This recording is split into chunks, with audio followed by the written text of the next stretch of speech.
Good afternoon, students. Today we are going to start second order derivative. ठीक है, अब तक आपने डेरिवेटिव डिफरेंशिएशन पढ़ा है, इसमें dy अपॉन dx करते थे। अब हम पढ़ेंगे second order derivative. Second order derivative का मतलब है कोई भी फंक्शन है उसको दो बार डेरिवेटिव करना है आपको। जैसे सिंपल ये y इज इक्वल्स टू एक फंक्शन दिया हुआ है आपका x square plus 2x plus 3, ये फंक्शन है आपका। इसका आपको second order derivative find out करना है। तो सबसे पहले आप फर्स्ट डेरिवेटिव करेंगे dy upon dx। dy upon dx करेंगे कितना आ जाएगा, एक्स स्क्वायर का 2x हो जाएगा, फिर प्लस 2x का आपका 2 हो जाएगा। इस तरह से डेरिवेटिव करते थे आप। अब इसी का सेकेंड ऑर्डर डेरिवेटिव करने के लिए इसको अगेन डेरिवेटिव करेंगे इसका आप, यानी कि आप निकालेंगे d square y upon d x square. जैसे आप d y upon d x निकालते हैं, जैसे एक्स का डेरिवेटिव करते हैं तो डी अपॉन डी एक्स आएगा, और वाई का डेरिवेटिव करते हैं तो जब ये d y upon d x बनता है तो d y upon d x का अब फिर से अगर डी वाई डी एक्स करेंगे आप, d y d x of d y upon d x, तो सेकेंड ऑर्डर कहलाता है ये। तो सेकेंड ऑर्डर में इनको कंबाइन करके लिखेंगे तो ये डी स्क्वायर वाई बन जाएगा, ये डी एक्स स्क्वायर बन जाएगा। ठीक है, तो d square y upon d x करेंगे तो ये जो d y upon d x आया है इसका आप अगेन डेरिवेटिव कर देंगे। तो 2x प्लस 2 का डेरिवेटिव करेंगे कितना आ जाएगा, 2 आ जाएगा आपका। तो ये आपका सेकंड ऑर्डर डेरिवेटिव हो गया। तो इस तरह से आपको सेकंड ऑर्डर डेरिवेटिव के क्वेश्चन हैं वो करने हैं। नेक्स्ट क्वेश्चन है, मैं लिख देता हूँ, second y is equals to x into cos x. Y is equals to x into ये है, इसका सेकंड ऑर्डर डेरिवेटिव टेस्ट करना है। तो आपको पहले d y upon d x निकालो कितना आएगा, यू इंटू वी फॉर्म से करेंगे आप, x as it is cos x का डेरिवेटिव माइनस साइन एक्स, फिर plus cos x as it is x का आपका आ जाएगा 1। तो ये आपका हो गया सिंगल ऑर्डर डेरिवेटिव। अब आपको डबल ऑर्डर करना है तो इसका अगेन डेरिवेटिव करेंगे, तो ये लिख देंगे again differentiate with respect to x on both side.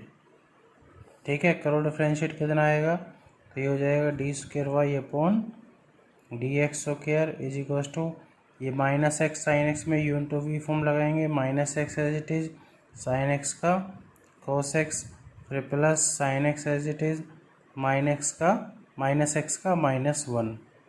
Clear है, फिर प्लस कॉस एक्स का माइनस साइन एक्स। समझ में आ गया इतना।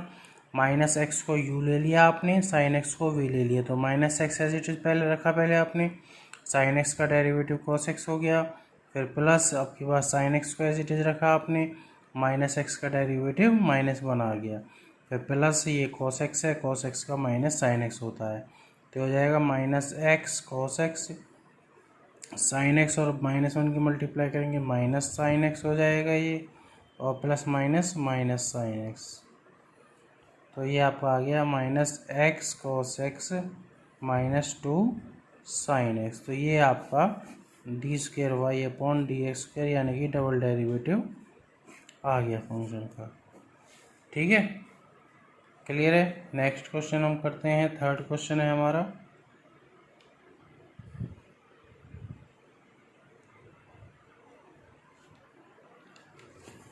क्वेश्चन नंबर थर्ड है, देखिए क्वेश्चन नंबर थर्ड ये है आपका, y is equals to 5 if y is equals to 5 cos x minus 3 sin x then prove that d square y upon d x square plus y is equals to 0। तो ये आपको दिया हुआ है, ये प्रूव करना है। तो ये जो दिया हुआ है आपको उसको लेके चलेंगे आप लेके चले y इज इक्वल्स टू क्या दिया हुआ है आपको, 5 cos x minus 3 sin x। Prove करना है आपको d square y upon d x square plus y is equals to 0। तो डी स्क्वायर वाई यानी कि डबल डेरिवेटिव करना है आपको, तो पहले सिंगल डेरिवेटिव करें d y upon d x, कितना आ जाएगा 5 cos x का माइनस लगा देंगे, माइनस साइन एक्स होता है तो माइनस साइन एक्स ये आ गया, फिर माइनस 3 साइन एक्स का हो जाएगा आपका cos x। अब इसका डबल डेरिवेटिव कर देंगे d square y upon d x square, यहाँ आपको लिख लेना बीच में differentiate with respect to x, again differentiate with respect to x, तो कितना आ जाएगा ये -5 साइन एक्स का आ जाएगा cos x, फिर -3 cos x का माइनस साइन एक्स आएगा, एक माइनस से पहले से ही दिया हुआ है तो प्लस साइन एक्स हो जाएगा ये आपका। क्लियर है? तो ये हो जाएगा d²y/dx square is equals to, इनमें से माइनस कॉमन लेंगे आप तो ब्रैकेट में 5 cos x और माइनस में 3 sin x हो जाएगा। साइन चेंज हो जाएंगे, माइनस कॉमन लिया है हमने। अब आप चेक करेंगे, देखिए ये वाली जो वैल्यू है ब्रैकेट के अंदर जो दी हुई है, ये किसकी वैल्यू दी हुई है आपको? y की वैल्यू दी हुई है। इसको 1 मान लेंगे हम, तो d²y/dx square is equals to आ जाएगा -y फ्रॉम 1। ठीक है, -y को इधर ले आएंगे, this implies d²y/dx square plus y is equals to 0 है। ये आपको प्रूव करना है, हैंस प्रूव्ड। ठीक है, इस तरह से आपको क्वेश्चन करने हैं ये इस एक्सरसाइज की। आए समझ में? देखिए नेक्स्ट क्वेश्चन आपका है y is equals to tan inverse x का होल स्क्वायर दे रखा है आपको। देन शो दैट x² + 1 का होल स्क्वायर y2 का मतलब है डबल डेरिवेटिव। डबल डेरिवेटिव मतलब y2 लिख दो या y2 लिख दो या d²y/dx² लिख दो, एक ही बात है। ठीक है, तो y2 मतलब d²y/dx² डबल डेरिवेटिव है और 2x into x² + 1 into y1 यानी कि dy/dx है और इसको इक्वल्स टू 2, ये आपको प्रूव करना है। तो अब जो आपको गिवन है वो लेके चलें आप। गिवन आपका है y is equals to tan inverse x², तो differentiate with respect to x, तो y का तो हो जाएगा dy/dx is equals to tan inverse x का होल स्क्वायर है, तो पहले होल स्क्वायर की जो पावर है उसका करेंगे तो 2 tan इनवर्स x हो जाएगा उसका, फिर मल्टीप्लाई tan इनवर्स x का 1/1 प्लस x स्क्वायर, ये हो जाएगा। क्लियर है? समझ में आ गई? आगे देखिए, ये जो 1 प्लस एक्स स्क्वायर आया है अपॉन में, ये उधर चला जाएगा, तो ये हो जाएगा 1 plus x square into dy/dx is equals to 2 tan inverse x। ठीक है, अब देखिए कितना आ जाएगा, इसका अगेन डेरिवेटिव कर दें, again differentiate with respect to x on both side.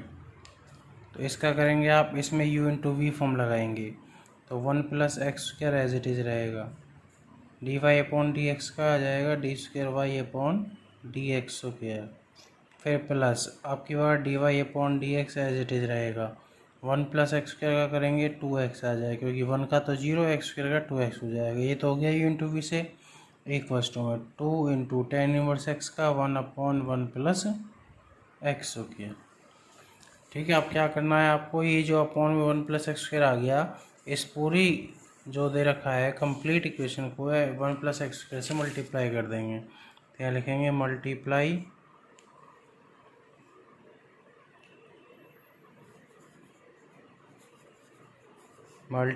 Bye x 1 plus x square on both side. तो करो मल्टीप्लाई, देखो इसको 1 प्लस एक्स स्क्वायर से मल्टीप्लाई करेंगे तो 1 प्लस एक्स स्क्वायर का होल स्क्वायर बन जाएगा ये, तो ये हो जाएगा इधर 1 प्लस एक्स स्क्वायर का whole square into d²y/dx square. ठीक है, फिर प्लस इससे मल्टीप्लाई करेंगे तो 2x इंटू में 1 plus x square into dy/dx, कितना आ जाएगा 2x into 1 plus x square into dy/dx, और इक्वल्स टू में कितना रह जाएगा 2 रह जाएगा, क्योंकि इसको मल्टीप्लाई करेंगे तो पड़ जाएगा 2 रह जाएगा। तो ये, और यही आपको प्रूव करना था, तो हैंस प्रूव्ड, ये आपका प्रूव हो गया। क्लियर है? इस तरह से आप क्वेश्चन करने हैं, ये एक्सरसाइज आपको करनी है, ज़्यादा क्वेश्चन नहीं है इसमें, सारे 3-4 टाइप के क्वेश्चन थे वो मैंने आपको करा दिए हैं। आगे एक्सरसाइज आप ट्राई करेंगे। नेक्स्ट एक्सरसाइज मैं करवाता हूँ आपको, और नेक्स्ट एक्सरसाइज में आपका है रेयल्स थ्योरम। ठीक है, रेयल्स थ्योरम क्या होती है, रोल्स थ्योरम के लिए एक फंक्शन आपको दे रखा होगा एफ एक्स, ठीक है, f x be a function, ठीक है। आपको एक इंटरवल दे रखा होगा, इंटरवल ए बी, कोई भी इंटरवल दे रखा होगा, ए बी की जगह 2 3 हो सकता है, 2 3, कोई भी इंटरवल दे रखा होगा आपको। तो आपको चेक करना है कि उस फंक्शन पर रोल्स थ्योरम अप्लाई होगी या नहीं होगी। तो आपको 3 कंडीशन चेक करनी है। नंबर 1 कंडीशन, जो फंक्शन है एफ जो है वो कंटिन्यूस होना चाहिए, f is continuous on close interval a b. जो भी इंटरवल आपको दे रखा है उस इंटरवल पर फंक्शन कैसा होना चाहिए, कंटिन्यूस होना चाहिए। सेकंड आपका क्या है, सेकंड जो है एफ जो है वो डेरिवेबल होना चाहिए, f is derivable on open interval a b, ठीक है। सेकंड कंडीशन ये आपकी प्रूफ होनी चाहिए। थर्ड कंडीशन क्या है, थर्ड कंडीशन में एफ ऑफ ए जो है वो एफ ऑफ बी के इक्वल होना चाहिए, ठीक है। अगर ये तीनों कंडीशन सेटिस्फाइड हैं, ठीक है, then there exist a point x is equal to c belongs to open interval a b such that f dash c is equal to 0, ठीक है। ये आपकी रोल्स थ्योरम होती है। अगर तीन आपको कंटिन्यूटी तीन वो पॉइंट क्लियर करने हैं आपको, कंटिन्यूस ओपन इंटरवल पर, डेरिवेबल कंटिन्यूस क्लोज इंटरवल पर, डेरिवेबल ओपन इंटरवल पर, और f of a is equal to f of b. अगर ये तीनों कंडीशन सेटिस्फाई होती हैं तो देयर एग्जिस्ट रोल्स थ्योरम के अकॉर्डिंग एक पॉइंट एग्जिस्ट करेगा x is equal to c, जो कि ओपन इंटरवल में से लाई करेगा, और f dash c equal to 0। इसको सॉल्व करके सी की वैल्यू आएगी, और सी की वैल्यू अगर इस और इंटरवल के बीच में से लाई करती है तो इसका मतलब आपका रोल्स थ्योरम वेरीफाई हो जाती है। और अगर सी की वैल्यू इस इंटरवल में लाई नहीं करती है, इसका मतलब क्वेश्चन आपने कहीं गलती किया है, उसको आप दोबारा से चेक करेंगे। क्लियर है, समझ में आया रोल्स थ्योरम? तो अब रोल्स थ्योरम के ऊपर हम एक क्वेश्चन करते हैं, उससे और क्लियर हो जाएगा आपका। अब क्वेश्चन देखिए आप नेक्स्ट पेज पर। देखिए ये क्वेश्चन आपका है, verify Rolle's theorem for the function f x is equal to x square plus 2x minus 8, ठीक है। तो इस फंक्शन के लिए आपको रोल्स थ्योरम वेरीफाई करवानी है, और इंटरवल दे रखा है आपको -4 2। तो सबसे पहले रोल्स थ्योरम का नंबर 1, फंक्शन कैसा होना चाहिए, कंटिन्यूस। अब यहाँ लिखेंगे f x is equal to, क्या फंक्शन है आपका, x square plus 2x minus 8, और ये कैसा फंक्शन है, is a polynomial function, is a polynomial function. और आपने फिफ्थ चैप्टर जब मैंने स्टार्ट में करवाया था, लिमिट कंटिन्यूटी वाला क्वेश्चन था, लिमिट कंटिन्यूटी वाला पार्ट था, उसमें आपने करा होगा। ये मैंने प्रॉपर्टी बताई भी थी आपको, एलिमेंट्स में दे रखी है आपकी प्रॉपर्टी। 6 चैप्टर एलिमेंट में 6 चैप्टर जब आप स्टार्ट करेंगे तो 6.1 के बाद और 6.2 की स्टार्टिंग से पहले कुछ प्रॉपर्टीज़ दे रखी हैं। उसमें जो पॉलिनोमियल उसमें प्रॉपर्टी ये है कि जो पॉलिनोमियल फंक्शंस हैं वो सारे कंटिन्यूस होते हैं एट एवरीवेयर। और ये एनसीईआरटी में भी दे रखी होंगी प्रॉपर्टी, तो आपने ये करे होंगी, तो उसमें आपका ये आएगा, क्योंकि x square plus 2x minus 8 एक पॉलिनोमियल फंक्शन है। So f is continuous at close interval -4 2। Clear है? तो इस तरह से कर देना है आपको कंटिन्यूटी का। सेकंड क्वेश्चन आता है डेरिवेबिलिटी का, तो उसके लिए आपको एफ डैश एक्स करना है, ठीक है। एफ डैश एक्स करेंगे तो कितना आएगा, एक्स स्क्वायर का 2x प्लस में 2x का 2। अब इसमें x का वैल्यू अगर कोई भी रियल नंबर रखेंगे तो फंक्शन की कोई ना कोई फाइनाइट वैल्यू आएगी, और अगर एफ डैश एक्स की कोई ना कोई फाइनाइट वैल्यू आएगी तो इसका मतलब उसका डेरिवेटिव क्या करता है, लाई करता है। तो यहाँ लिखेंगे is a finite value, is a finite value या has a finite value on open interval -4, 2. So f is derivable also. f is derivable on -4, 2. Clear है? 2 पॉइंट आपके क्लियर हो गए। अब थर्ड पॉइंट करना है।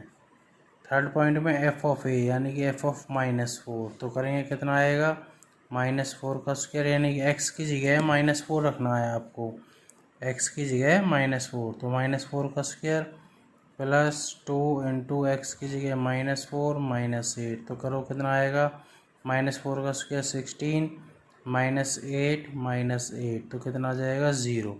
और f of 2, f of b की जगह यानी कि एफ ऑफ 2 रखेंगे तो कितना आएगा, 2 का स्क्वायर +2 इंटू 2 -8, 2 का स्क्वायर 4 +2 2 जा 4 -8, तो कितना आ गया ये 8 -8 0, ये भी 0 आ गया। तो this implies f of -4 is equals to f of 2, ये भी कंडीशन, तो तीनों कंडीशंस सेटिस्फाई होगी। तो hair all the 3 conditions are satisfied, all the 3 conditions are satisfied, so Rolle's theorem is applicable, so Rolle's theorem is applicable मतलब Rolle's theorem में apply कर सकते हैं आप।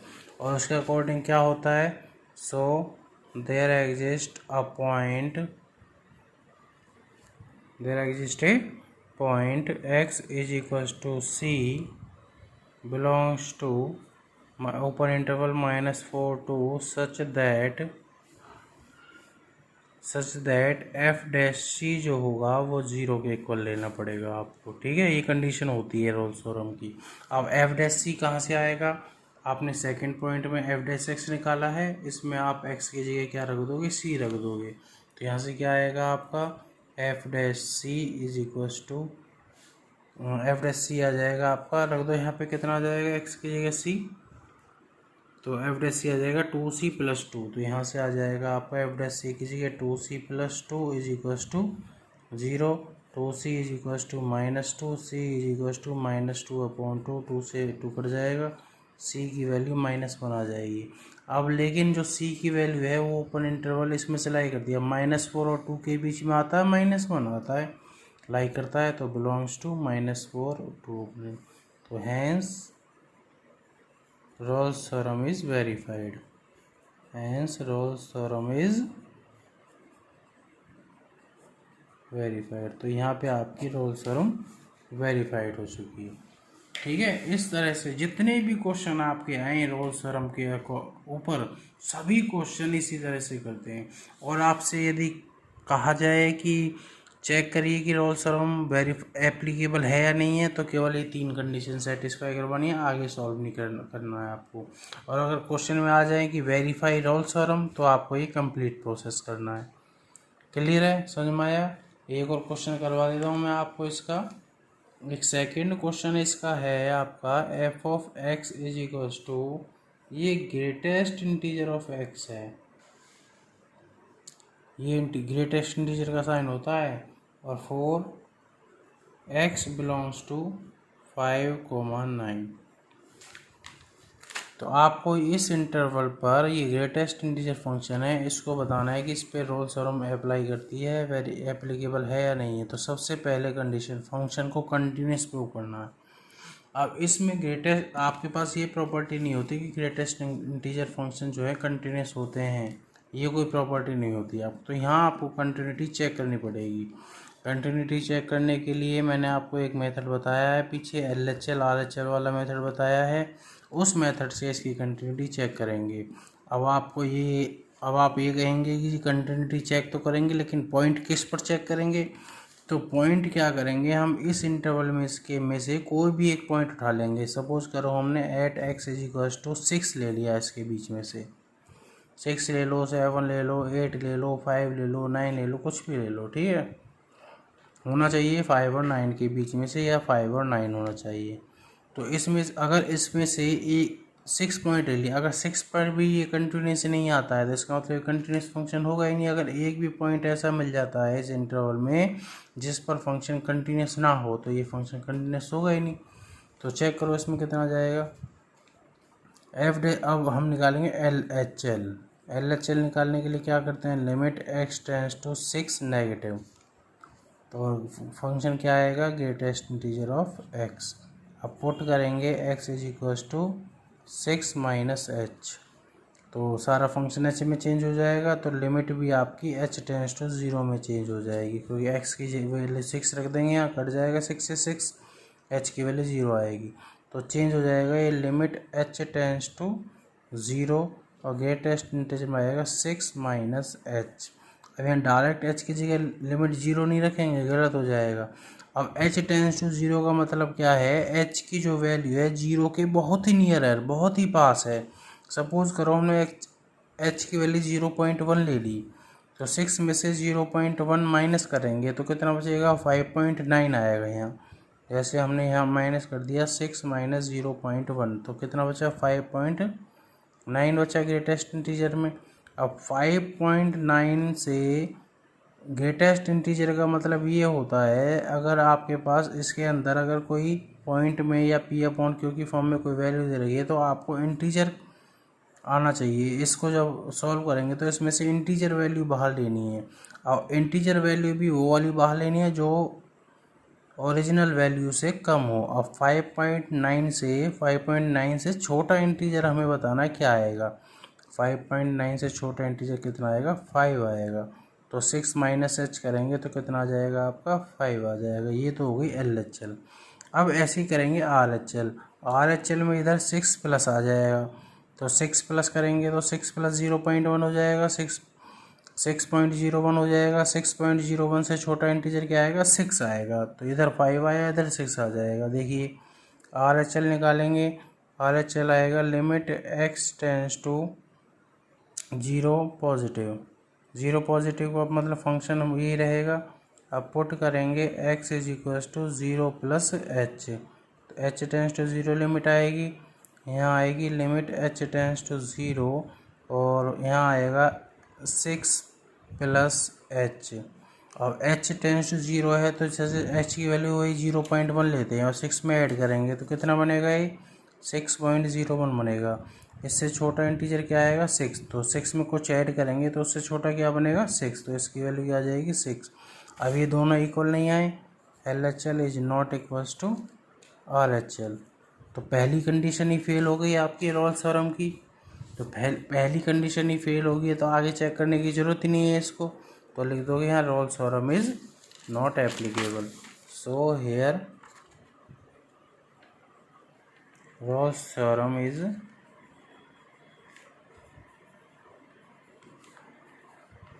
Not applicable. समझ में आया। तो जिन क्वेश्चन में डायरेक्ट हो जाता है डायरेक्ट लिख सकते हैं उनमें तो डायरेक्ट लिख दें आप, और जिनमें इस तरह से करना होगा उनमें इस तरह से आपको करके दिखाना है। तो इस तरह के क्वेश्चन आपके सारे रोल्स थ्योरम में हैं, ठीक है। इसी के साथ साथ एक लैग्रांज मीन वैल्यू थ्योरम भी होती है, LMVT, ठीक है। इसका मतलब होता है Lagrange's mean value theorem.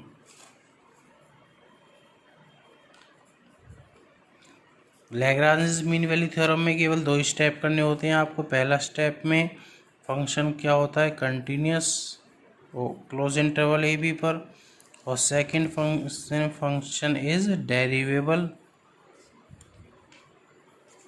On open interval a b. बस ये 2 फंक्शन अगर सेटिस्फाई करते हैं तो LMVT इज एप्लीकेबल, ठीक है। और इसके अकॉर्डिंग एक पॉइंट C लाई करता है, x is equals to C, a point there exist a point x is equals to C belongs to open interval such that, इसमें f' जो है उसको किसके इक्वल लेके चलते हैं, f(b) minus f(a) upon b minus a, इसके equal लेके चलते हैं। समझ में आया। रॉल्स थ्योरम में तो 3 कंडीशन थी, continuous derivable f of a is equals to f of b और एफ डैश सी को जीरो के इक्वल लेके चलते हैं अगर तीनों कंडीशन सेटिस्फाई हो जाती हैं। लेकिन लैग्रांज मीन वैल्यू थ्योरम में क्या है, पहली दो ही कंडीशन आपको प्रूव करनी है, तीसरी कंडीशन नहीं करनी है। तो जब पहली दो ही कंडीशन प्रूव हो जाए तो लैग्रांज मीन वैल्यू थ्योरम में अप्लाई हो जाएगी। अगर एफ ऑफ ए और एफ ऑफ बी इक्वल आ जाते हैं तो लॉर्ड थ्योरम में अप्लाई हो जाएगी, नहीं आते हैं तो केवल लैग्रांज दो कंडीशन ही प्रूव होती हैं, तीसरी नहीं आती है तो Lagrange mean value theorem apply होगी। और उसके अकॉर्डिंग क्या होता है, एक पॉइंट सी लाई करता है ओपन इंटरवल में से, जो एफ डैश सी की वैल्यू रोल्स थ्योरम में तो जीरो के इक्वल होती थी, लेकिन LMVT में लैग्रांज मीन वैल्यू थ्योरम में एफ डैश सी को f of b minus f of a upon b minus a इसके इक्वल लेके चलना है। तो इसके बेस पे आपको क्वेश्चन आप अपने आप देखेंगे, एक आध क्वेश्चन देख लेंगे, इसमें से दे रखा है एक्सरसाइज में से, एक्सरसाइज 5.8 है, लास्ट एक्सरसाइज है ये आपकी। तो इस तरह से आपको ये क्वेश्चंस करने हैं, ठीक है। तो आज के लिए मैं इतना ही करा रहा हूँ, बाकी मिसलेनियस एक्सरसाइज दे रखी है किसमें, मिसलेनियस एक्सरसाइज आप ट्राई करेंगे। कोई भी आपकी प्रॉब्लम आती है या कोई भी क्वेरी आपकी आती है तो आप मुझसे पर्सनल नंबर पे कॉल करके या व्हाट्सएप करके कोई भी आपकी प्रॉब्लम है वो पूछ सकते हैं, मैं आपके उसके डाउट क्लियर कर दूँगा, ठीक है। के लिए यही आज के लिए इतना ही, थैंक यू।